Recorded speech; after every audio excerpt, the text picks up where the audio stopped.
Hello.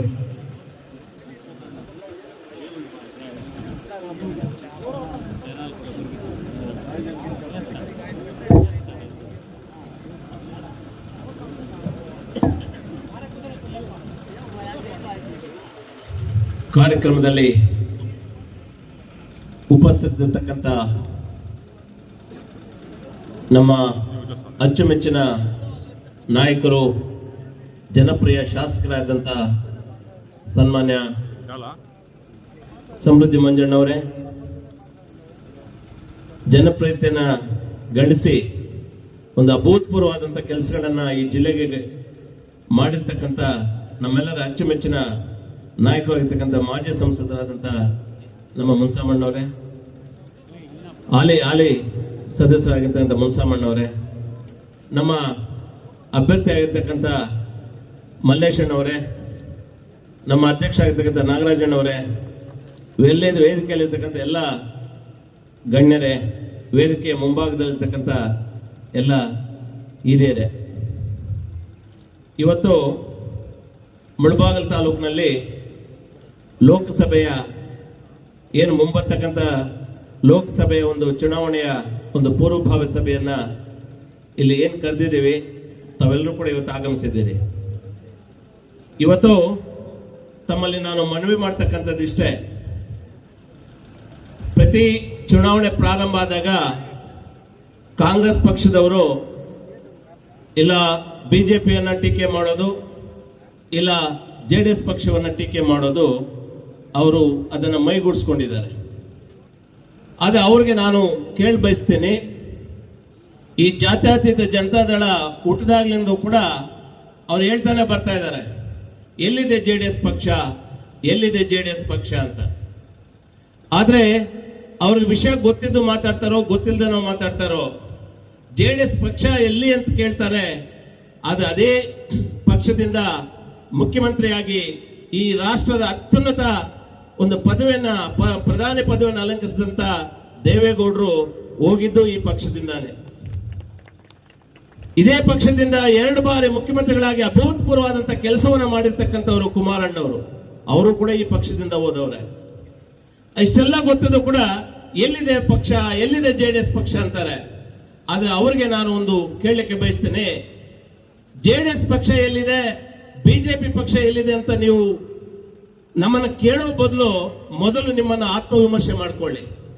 ಯಾಕಂದ್ರೆ ಕಳೆದ ಲೋಕಸಭೆ ಚುನಾವಣೆಯಲ್ಲಿ ನಮ್ಮದು ರಾಷ್ಟ್ರೀಯ ಪಕ್ಷ, ಇಡೀ ರಾಷ್ಟ್ರದಲ್ಲೇ ನಮಗೆ ಅಸ್ತಿತ್ವವಿದೆ ಅಂತ ಹೇಳ್ಕೊಳ್ತಕ್ಕಂಥ ನೀವು ಕನಿಷ್ಠ ಪಕ್ಷ ಲೋಕಸಭೆಯಲ್ಲಿ ವಿರೋಧ ಪಕ್ಷದಲ್ಲಿ ಕೂತ್ಕೊಳ್ತಕ್ಕಂಥ ಒಂದು ಕನಿಷ್ಠ ಸೀಟುಗಳನ್ನು ಕೂಡ ಲೋಕಸಭೆಯಲ್ಲಿ ತೆಗೆದುಕೊಳ್ಳಕ್ಕೆ ಆಗ್ಲಿಲ್ಲ ನಿಮ್ಮ ಕೈಯಲ್ಲಿ.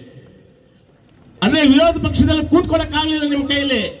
ಆದ್ರೆ ನಿಮ್ಗೆ ಒಂದು ಸಲಹೆಯನ್ನು ಕೊಡ್ತೇನೆ ಈ ವೇದಿಕೆ ಮೂಲಕ, ನೀವು ಮುಂದಿನ ಈ ಒಂದು ಚುನಾವಣೆಯಲ್ಲಿ ಕನಿಷ್ಠ ಪಕ್ಷ ವಿರೋಧ ಪಕ್ಷದಲ್ಲಿ ಕೂತ್ಕೊಳ್ಳೋದಕ್ಕಾದ್ರೂ ಪ್ರಯತ್ನ ಮಾಡಿ ನೀವು. ಯಾಕಂದ್ರೆ ಮೋದಿಜಿ ಅವರು ಈ ರಾಷ್ಟ್ರದ ಪ್ರಧಾನಮಂತ್ರಿಗಳಾಗ್ತಕ್ಕಂಥದ್ದು ಸರ್ವಸನ್ನದ್ಧವಾಗಿದೆ, ಅದು ಶತಸಿದ್ಧ. ಅದನ್ನು ತಪ್ಪಿಸ್ಲಿಕ್ಕೆ ಯಾರ ಕೈಯಿಂದ ಕೂಡ ಆಗೋದಿಲ್ಲ. ಇವತ್ತು ಒಂದೇ ಒಂದು ವಿಚಾರವನ್ನು ತಮ್ಮ ಮುಂದೆ ಹೇಳಲಿಕ್ಕೆ ಬಯಸ್ತೇನೆ. 91 ವರ್ಷ ಸನ್ಮಾನ್ಯ ದೇವೇಗೌಡರಿಗೆ 91 ವರ್ಷ ರಾಜ್ಯಸಭೆಯಲ್ಲಿ ಆ ನೀರಾವರಿಯ ಬಗ್ಗೆ ಮಾತಾಡ್ತಾರೆ. ಮೊನ್ನೆ ರಾಜ್ಯಸಭೆಯಲ್ಲಿ ಅಂದ್ರೆ ಆವತ್ತನ್ನು ಕೂಡ ರೈತರ ಬಗ್ಗೆ, ರೈತರ ಜೊತೆಗೆ ಇದ್ದು ರೈತರ ಜೊತೆಗೆ ಒಂದು ಒಡನಾಟವನ್ನು ಇಟ್ಕೊಂಡು ರೈತರ ಒಂದು ಅಭಿವೃದ್ಧಿಗಾಗಿ ಕೆಲಸ ಮಾಡಿರ್ತಕ್ಕಂಥವ್ರು ದೇವೇಗೌಡರು. ಇಷ್ಟು ವಯಸ್ಸಲ್ಲೂ ಕೂಡ ಸೇವೆಯನ್ನ ಮಾಡ್ತಾ ಇದ್ದಾರೆ.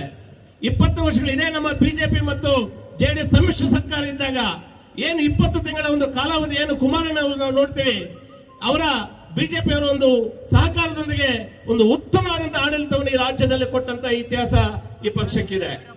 ಹಾಗಾಗಿ ಬೇರೆಯವ್ರನ್ನ ನಾವು ವಿಮರ್ಶೆ ಮಾಡೋದು ಬೇಡ, ಅವ್ರು ಎಷ್ಟಾದ್ರೂ ವಿಮರ್ಶೆ ಮಾಡ್ಕೊಳ್ಳಿ. ನಮ್ಮ ಮುಂದಿರ್ತಕ್ಕಂಥ ಒಂದು ಅಜೆಂಡಾ ಒಂದೇ, ಏನು ಇಲ್ಲಿ ನಮ್ಮ NDA ಅಭ್ಯರ್ಥಿ ಆಗಿರ್ತಕ್ಕಂಥ ನಮ್ಮ ಮಲ್ಲೇಶಣ್ಣವನ್ನ ಗೆಲ್ಲಿಸಿ ಆ ರಾಷ್ಟ್ರ ಮಟ್ಟದಲ್ಲಿ ನಮ್ಮ ಮೋದಿಜಿ ಅವರ ಒಂದು ಕೈ ಬಲಪಡಿಸ್ತಕ್ಕಂಥ ಒಂದೇ ಒಂದು ಅಜೆಂಡಾ ಇಟ್ಕೊಂಡು ಇವತ್ತು ನಾವು ಚುನಾವಣೆಗೆ ಹೋಗಬೇಕಾಗಿದೆ. ಅಷ್ಟೇ ಅಲ್ಲ, ಇವತ್ತು ಮೋದಿಜಿ ಅವರ ಬಗ್ಗೆ ವಿಮರ್ಶೆ ಮಾಡ್ತಾರೆ. ಏನು ನೈತಿಕ ಹಕ್ಕಿದೆ ಅಂತ ನೀವು ಮೋದಿಜಿ ಬಗ್ಗೆ ನೀವು ವಿಮರ್ಶೆ ಮಾಡ್ತೀರಿ. ಇವತ್ತು ಅವರು ಮಾಡಿರ್ತಕ್ಕಂಥ ಒಂದು ಅಭಿವೃದ್ಧಿ ಕಾರ್ಯಗಳನ್ನ ಇಡೀ ದೇಶವೇ ಶ್ಲಾಘಿಸ್ತಾ ಇದೆ. ಏನು ರಸ್ತೆಗಳ ಒಂದು ನಿರ್ಮಾಣ ಆಗಿರ್ಬೋದು, ಉಚಿತ ಒಂದು ಅಕ್ಕಿ ಕೊಡ್ತಕ್ಕಂಥದ್ದು ಆಗ್ಬೋದು, ಆರೋಗ್ಯದ ಒಂದು ವಿಚಾರಗಳಾಗಿರ್ಬೋದು, ಇಡೀ ವಿಶ್ವವೇ ನೋಡುವಂತ ಒಂದು ಅಭಿವೃದ್ಧಿ ಕೆಲಸಗಳನ್ನು ಇವತ್ತು ರಾಷ್ಟ್ರ ಮಟ್ಟದಲ್ಲಿ ಮಾಡ್ತಾ ಇದ್ದಾರೆ.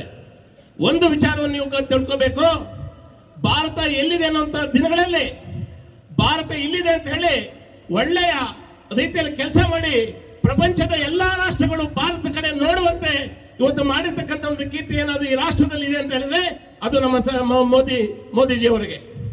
ಇವತ್ತು ರಾಷ್ಟ್ರ ಮಟ್ಟದಲ್ಲಿ ಅನೇಕ ರಾಷ್ಟ್ರಗಳು ತುದಿಗಾಲಲ್ಲಿದೆ.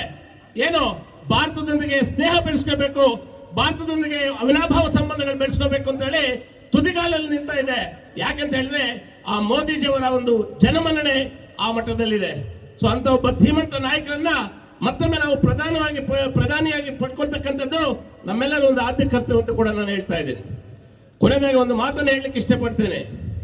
ನಮ್ಮ ಸಮೃದ್ಧಿ ಮಂಜಣ್ಣ ಒಂದು ಮೊನ್ನೆ ತಾನೇ ಏನು ಚುನಾವಣೆ ಆಯ್ತು, ನಮ್ಮ ಜನಪ್ರಿಯ ಶಾಸಕರದು, ನಮ್ಮ ನಾಯಕರುಗಳು ಯಾವ ರೀತಿ ನೀವು ನಾಯಕರಾಗಿರ್ಬೋದು, ಕಾರ್ಯಕರ್ತರಾಗ್ಬೋದು, ಸಮೃದ್ಧಿ ಮಂಜಣ್ಣ ಅಲ್ಲಿ ಅಭ್ಯರ್ಥಿ ಅಲ್ಲ, ಇಲ್ಲಿ ಅಭ್ಯರ್ಥಿ ಆಗಿರ್ತಕ್ಕಂಥವ್ರು ನಾವೇ ಅಂತೇಳಿ ಏನ್ ಕೆಲಸ ಮಾಡಿ 97,000 ಮತಗಳನ್ನು ಅವ್ರಿಗೆ ಕೊಟ್ಟಿದ್ದೀರಿ, ಆಶೀರ್ವಾದ ಮಾಡಿದಿರಿ.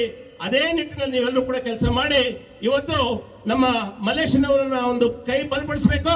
ಅವನ ಕೆಲಸ ಮೂಲಕ ಅಲ್ಲಿ ಮೋದಿಜಿಯವರು ಒಂದು ಕೈಯನ್ನು ಬಲಪಡಿಸುವಂತ ಒಂದು ಕೆಲಸವನ್ನು ನಾವು ಮಾಡಿದಾಗ ಮಾತ್ರ ಇವತ್ತು ನಮಗೆ ಅನುಕೂಲ ಆಗ್ತದೆ. ಆ ನಿಟ್ಟಿನಲ್ಲಿ ಒಂದು ರಕ್ಷಣಾ ವ್ಯವಸ್ಥೆಯನ್ನು ಕೂಡ ಈ ಸಂದರ್ಭದಲ್ಲಿ ನಾನು ಹೇಳಕ್ಕೆ ಇಷ್ಟಪಡ್ತೇನೆ.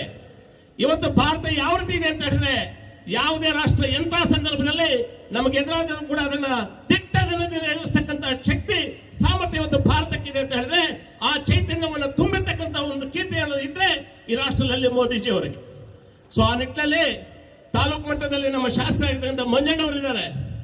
ಸೊ ಅವ್ರ ಸಹಕಾರನೂ ನಮ್ಗಿರ್ತದೆ. ಜೊತೆಗೆ ನಮ್ಮ ಮಲ್ಲೇಶನವನ್ನು ಗೆಲ್ಸ್ಕೊಂಡ್ರೆ ನಿಜವಾಗ್ಲೂ ಕೂಡ ಇಬ್ರು ಕೈ ಜೋಡಿಸಿದಾಗ ಒಳ್ಳೆಯ ಒಂದು ಅಭಿವೃದ್ಧಿ ಆಗ್ತದೆ ಅಂತ ಹೇಳಿ ನಾನು ಮಾತನ್ನು ಮುಗಿಸ್ತಾ ಇದ್ದೀನಿ.